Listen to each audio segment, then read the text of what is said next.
Hello বন্ধুরা, আশা করি তোমরা সকলে ভালো আছো এবং খুব ভালোভাবে অঙ্ক করছো। তো চলো, আজকে আমরা একমাত্রিক অবকল সমীকরণ বা লিনিয়ার ডিফারেনশিয়াল ইকুয়েশনের কয়েকটি এমসিকিউ প্রবলেম আমরা আলোচনা করব। ঠিক আছে? তো প্রথম প্রবলেমটি হচ্ছে 1 নম্বর প্রবলেম যেটি আছে সেটি হচ্ছে dy dx plus py equal to q আকারের একমাত্রিক অবকল সমীকরণের ক্ষেত্রে অপশন হচ্ছে এ কিউ একটি ধ্রুবক, বি কিউ একটি ধ্রুবক অথবা এক্স এর একটি আপেক্ষক, অপশন সি হচ্ছে কিউ ওয়াই এর আপেক্ষক, অপশন ডি হচ্ছে কিউ এক্স ও ওয়াই উভয়ের আপেক্ষক। কোনটি সঠিক হবে? তো দেখো, আমরা যখন বলেছিলাম একমাত্রিক অবকল সমীকরণের ক্ষেত্রে প্রথমেই বলেছিলাম যে যে কোনো একমাত্রিক এইরকম টাইপের যদি অবকল সমীকরণ আসে, dy dx plus py equal to q এই আকারের অবকল একমাত্রিক অবকল সমীকরণের ক্ষেত্রে পি কিউগুলো কি হচ্ছে এক্স এর আপেক্ষক অথবা ধ্রুবক। তাহলে এখানে আমাদের কিউ কি হবে? এক্স, কিউ একটি ধ্রুবক অথবা এক্স এর আপেক্ষক, মানে আমাদের বি হয়ে যাবে সঠিক উত্তর, বি হয়ে যাবে আমাদের সঠিক উত্তর। ঠিক আছে, এরপর 2 নম্বর প্রবলেম আসো। Dy dx plus py equal q আকারের সমীকরণের সমকল গুণক। এটা আমাদের সূত্রতেই বলেছিলাম, যখন বলেছিলাম ডিওয়াই ডি সমীকরণ একমাত্রিক অবকল সমীকরণ সমাধান করার যখন পদ্ধতি বলেছিলাম, সেখানেই বলেছিলাম dy dx plus py equal q আকারের অবকল সমীকরণের ইন্টিগ্রেটিং ফ্যাক্টর বা সমাকল গুণকটা কি হয়ে যাবে? E to the power p dx. দেখো, সি অপশনটি সঠিক উত্তর হবে, e to the power p dx. তাহলে আমাদের সি অপশনটি সঠিক উত্তর। 3 নম্বর প্রবলেম আসা যাক।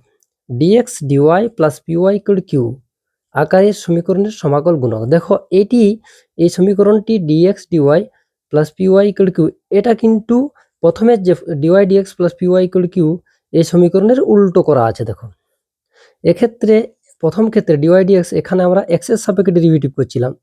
ঠিক আছে, তার মানে এক্সটা হচ্ছিল স্বাধীন চল বা ইন্ডিপেন্ডেন্ট ভেরিয়েবল, আর ওয়াইটা ছিল ডিপেন্ডেন্ট ভেরিয়েবল। এখানে কিন্তু উল্টো হয়েছে, এক্সটা হয়ে গেছে ডিপেন্ডেন্ট ভেরিয়েবল আর ওয়াইটা হয়ে গেছে ইন্ডিপেন্ডেন্ট ভেরিয়েবল, মানে ওয়াইটা স্বাধীন চল, মানে ওয়াইয়ের সাপেক্ষে ডেরিভেটিভ করা হয়েছে। তার মানে এখানে ইন্টিগ্রেটিং ফ্যাক্টরটা হয়ে যাবে e to the power p d y হবে। ঠিক আছে, যেহেতু ওয়াইয়ের সাপেক্ষে ডেরিভেটিভ করছি, তার মানে ইন্টিগ্রেশনটাও ওয়াইয়ের সাপেক্ষে হবে, e to the power p d y. তাহলে আমাদের এখানে সঠিক উত্তর হয়ে যাবে ডি। ঠিক আছে, চলো 4 নম্বর problem. X dy dx minus y সমান এক্স স্কোয়ার অবকল সমীকরণ সমাকল গুণক। ঠিক আছে, তো এক্ষেত্রে সমাকল গুণক নির্ণয় করতে গেলে আমাদের কি করতে হবে? এক্সের ক্ষেত্রে এই সমীকরণটিকে আমাদের ওই একমাত্রিক অবকল সমীকরণ সিম্পল ফর্মে নিয়ে আসতে হবে। তো দেখো, এই প্রবলেমটি আলোচনা করছিলাম। এই প্রবলেমটিতে দেখো, x dy dx minus y equal to x square. দেখো, এইখানে ডিওয়াই ডিএক্স এর সহগটা আমাদের এক করব, তাহলে এক্স দিয়ে আমরা বোথ সাইডে ভাগ করে দিচ্ছি। তাহলে এক্স দিয়ে ভাগ করে দিলে এখানে এক্স থাকবে না, এখানে কি minus one by x y হয়ে যাবে, আর এখানে এক্স স্কোয়ারকে এক্স দিয়ে ভাগ করলে এক্স হয়ে যাবে। তাহলে এই সমীকরণটি আমাদের dy dx plus py equal q আকারে চলে এসছে।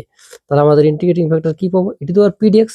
তাহলে পি কত হচ্ছে? Minus one by x. তাহলে e to the power minus one by x dx. তাহলে ইন্টিগ্রেশন করলে e to the power minus log x.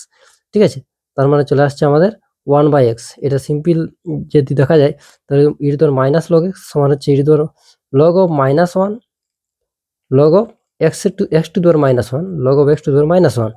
তাহলে সেটা আমাদের কি হয়ে যাবে? Log e to the power log of one by x সমান চলে আসছে ওয়ান বাই এক্স। তাহলে ইন্টিগ্রেটিং ফ্যাক্টর আমাদের চলে আসছে ওয়ান বাই এক্স। তাহলে আমাদের সঠিক উত্তর কি হবে? সঠিক উত্তর হয়ে যাবে এ। সঠিক উত্তর হয়ে যাবে আমাদের এ। ঠিক আছে, এরপরে দেখুন 5 নম্বর problem. X plus y plus one dy dx equal to one অবকল সমীকরণের সমাকল গুণক। দেখো, এই সমীকরণটা দেখে একটু উল্টো টাইপের মনে হচ্ছে, কিন্তু আমরা কি করব? এই ডিওয়াই ডিএক্সটাকে আমরা এই দিকে নিয়ে চলে যাব, তাহলে উল্টে গেলে এই দিকে চলে আসবে ডিএক্স ডিওয়াই সমান চলে আসবে x plus y plus one. দেখো, এটি হচ্ছে আমাদের এরকমভাবে করব, এটা এরকমভাবে করব, x plus y plus one dy dx সমান ওয়ান। এই ডিওয়াই ডিএক্সটাকে এই দিকে নিচের উল্টে যাবে, তাহলে হয়ে যাবে ডিএক্স ডিওয়াই সমান x plus y plus one. এরপর দেখো, ডিএক্স ডিওয়াই এক্সটাকে বাঁ দিকে নিয়ে এলে মাইনাস এক্স সমান এদিকে থাকে হচ্ছে ওয়াই প্লাস ওয়ান। তাহলে এখানে আমাদের দেখো ভেরিয়েবলগুলো চেঞ্জ হয়ে যাচ্ছে। এক্সটা ছিল প্রথমে ছিল এখানে এক্সটা ইন্ডিপেন্ডেন্ট ভেরিয়েবল, এখানে হয়ে গেল ডিপেন্ডেন্ট ভেরিয়েবল, মানে ওয়াই এর সাপেক্ষে এখানে ডেরিভেটিভ করা হয়েছে। তাহলে আমাদের সমীকরণটা যেটা দাঁড়াচ্ছে x dy dy dx dy minus x dx dy minus x সমান ওয়াই প্লাস ওয়ান। এই সমীকরণটি আসছে আমাদের dx dy plus py equal to q আকারে আসছে। তাহলে আমাদের ইন্টিগ্রেটিং ফ্যাক্টরটা কি হবে, আমরা একটু আগেই প্রবলেমটা করলাম, e to the power p dx p d y হবে, এখানে এক্স হবে না, এখানে দেখো ওয়াই এর সাপেক্ষে ডেরিভেটিভ করা হচ্ছে, মানে e to the power p d y. তাহলে পি কত আছে এখানে মাইনাস ওয়ান আছে, তাহলে e to the power minus d y, তাহলে e to the power minus y. তাহলে আমাদের উত্তরটা হয়ে যাবে, এখানে উত্তরটা আমাদের হয়ে যাবে e to the power minus y. কোথায় আছে এ, এ হবে সঠিক উত্তর। ঠিক আছে, এরপরে যে প্রবলেমটি আছে x log x dy dx plus y সমান 2/x log x আকার সমীকরণের সমাকল গুণক। তো দেখো এক্ষেত্রেও আমাদের ডিওয়াই ডিএক্স এর সহগটা এক করতে হবে। ঠিক আছে, তো চলো এই প্রবলেমটিও দেখে নেওয়া যাক। x log x dy dx plus y সমান 2/x log x, এটি আমাদের ছিল সমীকরণটি। x log x টা দিয়ে বোথ সাইডে ভাগ করে দিলে আমাদের এখানে 1 হয়ে যাবে ডিওয়াই ডিএক্স এর সহগটা, plus 1/x log x into y সমান এদিকে চলে আসবে 2 log x বাই, এখানে x ছিল আর একটা x গুণ হয়ে গেল x স্কোয়ার log x হয়ে যাবে। ঠিক আছে, এই log x কেটে যাবে, তাই তো। তাহলে আমাদের সিম্পল ফর্মে দাঁড়াচ্ছে সমীকরণটি dy dx plus 1/x log x into y সমান 2/x স্কোয়ার। তাহলে আমাদের ইন্টিগ্রেটিং ফ্যাক্টরটা কি হবে, এখানে এখানে পিটা আমাদের হয়ে যাচ্ছে 1/x log x, তাহলে ইন্টিগ্রেটিং ফ্যাক্টরটা বা আইএফ সমান হয়ে যাচ্ছে e to the power p dx, তাহলে পিটা 1/x log x, তাহলে 1/x log x dx।